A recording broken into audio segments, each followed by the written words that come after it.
Dustin, very good to see you. One of your favorite topics today, taxes. We're going to talk through how to reduce taxes in your portfolio. A lot of people have probably heard about asset allocation before, but perhaps just as important is asset location.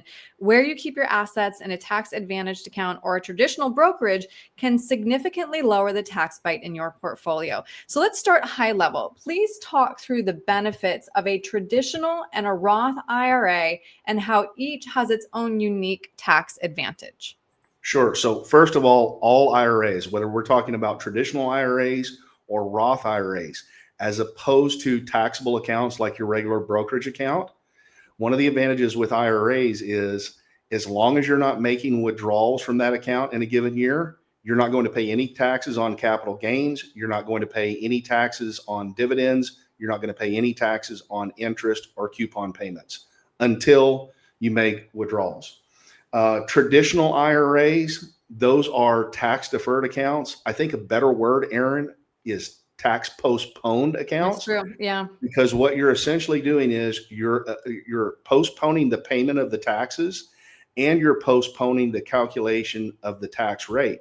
So you're going to pay those taxes on that account at some unknown future date when you make withdrawals, and you're going to pay those taxes at some unknown future rate. A Roth IRA, on the other hand, you're going to fund that with after-tax dollars. So you're going to pay those taxes now at a known tax rate. And then that account can grow tax-free for the rest of your life. And you can make withdrawals from that account tax-free, and your beneficiaries can inherit the account tax-free. Right, right. One of the most powerful accounts when it comes to strategic tax planning. All right, now let's talk through tax loss harvesting. Dustin, how does this work?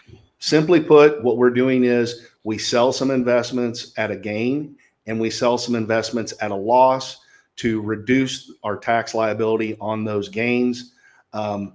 It's something you may want to consider if you have a very large taxable account or if you have some very large unrealized gains in a taxable account. Be careful. There are some rules that you need to follow. Maybe something that you want to get some professional help with. You want to make sure that at least for 30 days that you do not purchase a substantially identical investment if you want to take advantage of this strategy. All right, so now let's drill down into asset location. Dividends and other cash distributions are typically taxable in the year that you receive them. To minimize your tax burden on dividends, consider where you hold your investments. What do we need to know? Absolutely. So we could talk about investments that produce dividends, investments, actively traded investments that tend to pass through a lot of capital gains. We could talk about investments like bonds that produce coupon payments or other investments that produce interest payments. There's nothing wrong with all of these investments, Aaron, but you want to make sure that you're holding those investments inside your IRA where they'll be tax sheltered. You don't want to necessarily hold those investments inside your brokerage account so you can avoid paying those unnecessary taxes on those gains or income distributions each and every year. When it comes to those taxable accounts like brokerage accounts, you want to think more about things like ETFs, things like individual stocks, maybe things like hedged equity, things that can produce long-term capital gains, but not a tax bill each and every year. We'll just pay those capital gains only when we decide to sell.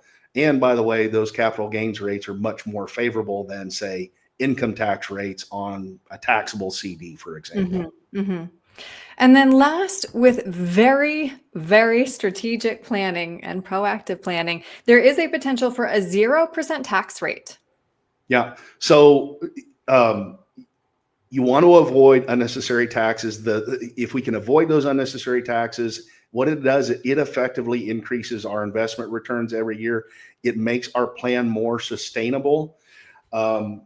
You may want to limit your tax deferred savings, because not only are you going to pay income taxes ordinary income taxes when you make withdrawals from those accounts, but all those withdrawals count against you effectively. They can put you in a situation where you're paying heavier income taxes on your Social Security benefits and where you're paying more expensive Medicare premiums.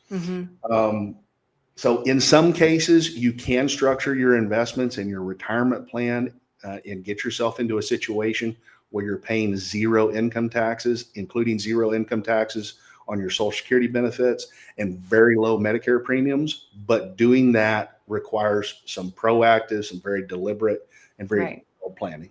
Right. No, I do like the idea of 0%, but as you mentioned, Who doesn't? start that conversation now. Absolutely. Yeah. Yeah. So, Dustin, in that case, if somebody would like to sit down with you to start putting these strategies in place so that they can have a very low tax, if no tax, retirement, what's the best way to reach you? Give me a call or a text at 830-476-2505 or reach out on the website to book a free chat at longlivemymoney.com. Great. Dustin, thank you. Thanks, Aaron.